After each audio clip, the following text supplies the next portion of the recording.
अस्सलामु अलैकुम वरहमतुल्लाहि वबरकातुहू। मेरे प्यारे दोस्तों, मैं उम्मीद करता हूँ आप सब लोग खैरियत से होंगे। अल्लाह पाक आपकी तमाम परेशानियों को दूर अता फरमाए। प्यारे दोस्तों, जो इंसान भी रोज़ाना सूरह यासीन को पढ़ेगा या फिर सुनेगा तो अल्लाह ताला उसे दुनिया की हर नेमत से नवाजेगा और उस इंसान के काम में बेपनाह बरकत पैदा कर देगा और उसकी सारी मुश्किलों को दूर कर देगा और यहाँ तक कि आपकी नेक और जायज़ दुआ को भी कबूल करेगा। मेरे प्यारे दोस्तों, सूरह यासीन क्या है पहले आप लोग ये समझ लो। और जिन लोगों को पता है वो रोजाना सूरह यासीन को पढ़ते भी हैं और सुनते भी हैं। जिन्हें नहीं पता वो समझ ले, सूरह यासीन कुरान पाक की बहुत ही पावरफुल सूरह है और सूरह यासीन को कुरान पाक का दिल भी कहा जाता है। प्यारे दोस्तों, सूरह यासीन से लाखों लोगों की जिंदगी संभल गई है। आप भी अपनी जिंदगी को संभालना चाहते हो, आप अपनी जिंदगी में से अपनी तमाम परेशानियों को दूर करना चाहते हो, आप अपनी दुकान में, घर में, कारोबार में अल्लाह पाक की गैब से मदद चाहते हो, तो मेरे प्यारे दोस्तों आप लोग अपनी जिंदगी में सूरह यासीन को पढ़ने का या फिर सुनने का माहौल बना लें। इंशाअल्लाह ताला चंद दिन नहीं गुजरेंगे और आपको सूरह यासीन के बहुत ही ज्यादा फायदे दिखने लगेंगे। मेरे प्यारे दोस्तों, अगर आप लोग अपनी दुकान में बैठकर सूरह यासीन को सुनते हो तो आपकी दुकान में अल्लाह पाक की गैब से मदद आना शुरू हो जाती है। आपकी दुकान तेजी से चलना शुरू हो जाती है, यानी कि दुकान में पहले से ज्यादा ग्राहक आना शुरू हो जाते हैं। दुकान के गले में पैसा ही पैसा दिखना शुरू हो जाता है। मेरे प्यारे दोस्तों, जो इंसान अपने घर में बैठकर सूरह यासीन को पढ़ेगा या फिर सुनेगा तो उसकी घर की तमाम परेशानियां हमेशा के लिए दूर हो जाती हैं और उसके घर में बेपनाह बरकत होने लगती है और उसके घर से तमाम बुरी बलाएं भागना शुरू हो जाती हैं और उस घर के अंदर शैतान कभी दाखिल नहीं हो सकता। जिस घर के अंदर रोजाना सूरह यासीन को पढ़ा जाता हो या फिर सुना जाता हो, उस घर में अल्लाह रब्बुल इज्जत की रहमत बरसने लगती है। उस घर में हमेशा खुशहाली रहती है। मेरे प्यारे दोस्तों, आपकी कोई तमन्ना है या कोई मकसद है, वो मकसद मेरा पूरा हो जाए तो आप लोग भी अपनी जिंदगी में सूरह यासीन को पढ़ा करें या फिर सुना करें और अल्लाह ताला से सच्चे दिल से दुआ किया करें। इंशाअल्लाह आपका वो मकसद पूरा हो जाएगा और आपकी दिली जायज तमन्ना पूरी हो जाएगी। मेरे प्यारे दोस्तों, सूरह यासीन ने लाखों लोगों की जिंदगी संभाल दी है और लाखों लोग रोजाना सूरह यासीन को पढ़ते भी हैं और सुनते भी हैं। मेरे प्यारे दोस्तों, जो इंसान भी रोजाना सूरह यासीन को पढ़ता है या फिर सुनता है तो वो इंसान पूरा दिन अल्लाह की पनाह में रहता है। मेरे प्यारे दोस्तों, अगर आपका कोई कारोबार है, आपका कारोबार अच्छे से चल नहीं पा रहा है, फायदा होने की जगह नुकसान हुआ जा रहा है, तो प्यारे दोस्तों आप लोग रोजाना सूरह यासीन को पढ़ना शुरू कर दें या इस वीडियो के अंदर सुनना शुरू कर दें। इंशाअल्लाह आपके कारोबार में बेपनाह बरकत होने लगेगी, आपका कारोबार तेजी से चलने लगेगा। तो चलिए मेरे प्यारे दोस्तों, मैं आप लोगों को सुना देता हूँ सूरह यासीन। आप लोग सूरह यासीन को दिल लगाकर और पूरे यकीन के साथ सुनना। पर उससे पहले मेरे प्यारे दोस्तों, अगर आप लोगों ने हमें अभी तक सब्सक्राइब नहीं करा है तो जल्दी से हमें सब्सक्राइब कर लें। आप लोगों का सब्सक्राइब करना ज़ाया नहीं जाएगा क्योंकि आप लोगों ने सूरह यासीन के चैनल को सब्सक्राइब किया है। और हमारी इस प्यारी सी वीडियो को दिल से लाइक करके कमेंट बॉक्स में आमीन ज़रूर लिखिएगा और हमारी इस प्यारी सी वीडियो को अपने तमाम दोस्तों तक ज़रूर शेयर करें। मेरे प्यारे दोस्तों, अगर आपकी शेयरिंग की वजह से किसी एक इंसान ने भी इस सूरह मुबारक को सुन लिया तो इसका सवाब आपको भी मिलता रहेगा जब तक ये वीडियो चलती रहेगी। और हाँ मेरे दोस्तों, मैं आप लोगों को एक बात और बता दूं, अगर आप लोग अल्लाह पर यकीन रख के इस सूरह मुबारक को मुकम्मल सुनेंगे तभी आप लोगों को इससे फ़ायदा हासिल होगा। अगर आप लोग अल्लाह पर यकीन रख के इस सूरह मुबारक को मुकम्मल नहीं सुनेंगे तो आप लोगों को इससे फ़ायदा हासिल नहीं होगा। तो आप लोग अल्लाह पर यकीन रख के इस सूरह मुबारक को मुकम्मल सुने। तो ये लीजिए मेरे प्यारे दोस्तों, आप लोग सुन लीजिए सूरह यासीन दिल लगाकर पूरे यकीन के साथ। बिस्मिल्लाहिर्रहमानिर्रहीम। यासीन वल क़ुरआनिल हकीम इन्नका लमिनल मुरसलीन अला सिरातिम मुस्तकीम तंज़ीलल अज़ीज़िर रहीम लितुन्ज़िर क़ौमन मा उन्ज़िर आबाउहुम फ़हुम गाफ़िलून लक़द हक़्क़ल क़ौलु अला अक्सरिहिम फ़हुम ला युमिनून इन्ना जअलना फ़ी अअनाक़िहिम अग़लालन फ़हिय इलल अज़क़ानि फ़हुम मुक़महून वजअलना मिन बैनि ऐदीहिम सद्दन व मिन ख़ल्फ़िहिम सद्दन फ़अग़शयनाहुम फ़हुम ला युबसिरून वसवाअन अलैहिम अअन्ज़रतहुम अम लम तुन्ज़िरहुम ला युमिनून इन्नमा तुन्ज़िरु मन इत्तबअ अज़्ज़िक्र व ख़शिय अर्रहमान बिलग़ैब फ़बश्शिरहु बिमग़फ़िरतिन व अज्रिन करीम इन्ना नहनु नुह्यिल मौता व नक्तुबु मा क़द्दमू व आथारहुम व कुल्ल كل شيء أحصيناه في إمام مبين وضرب لهم مثلا أصحاب القرية إذ جاءها المرسلون إذ أرسلنا إليهم اثنين فكذبوهما فعززنا بثالث فقالوا إنا إليكم مرسلون قالوا ما أنتم إلا بشر مثلنا وما أنزل الرحمن من شيء إن أنتم إلا تكذبون قالوا ربنا يعلم إنا إليكم لمرسلون وما علينا إلا البلاغ المبين قالوا إنا تطيرنا بكم لئن لم تنتهوا لنرجمنكم وليمسنكم منا عذاب أليم قالوا طائركم معكم أئن ذكرتم بل أنتم قوم مسرفين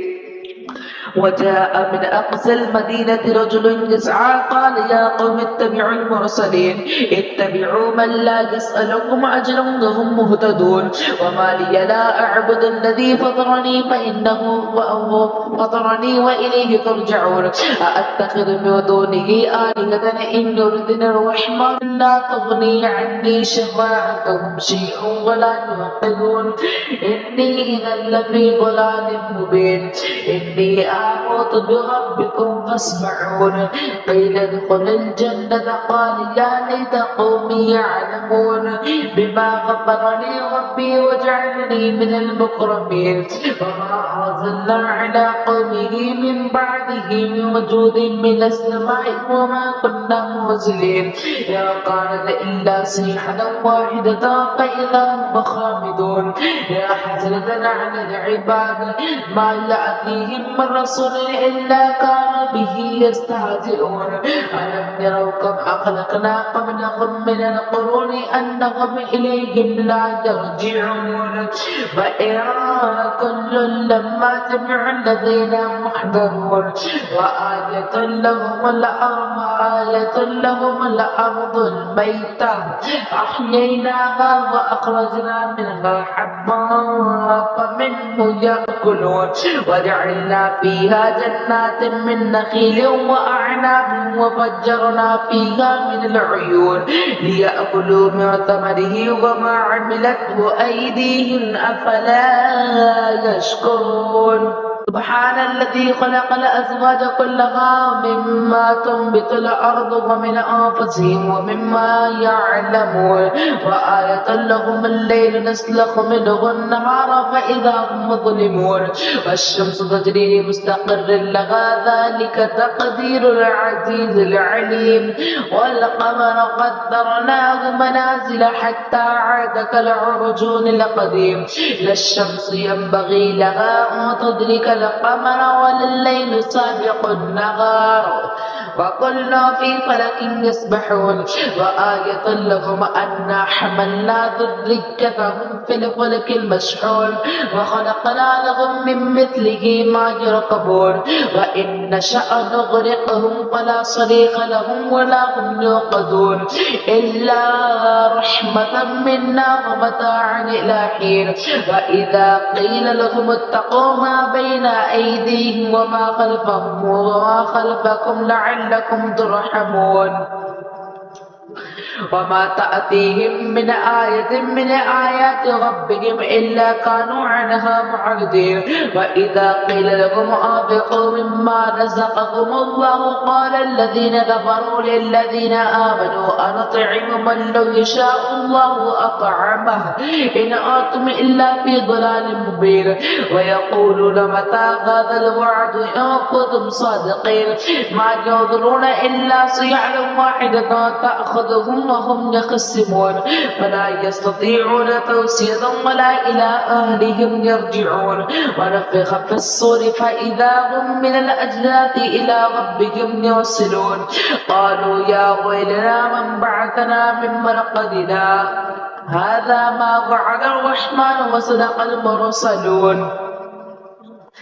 إن كانت إلا صيحة واحدة فإذا هم جميع لدينا محضرون فاليوم لا تظلم نفس شيئا ولا تجزون إلا ما كنتم تعملون إن أصحاب الجنة اليوم في شغل فاكهون هم وأزواجهم في ظلال على الأرائك متكئون لهم فيها فاكهة ولهم ما يدعون سلام قولا من رب رحيم وامتاز اليوم أيها المجرمون ألم أعهد إليكم يا بني آدم أن لا تعبدوا الشيطان إنه لكم عدو مبين وأن اعبدوني هذا صراط مستقيم ولقد أضل منكم جبلا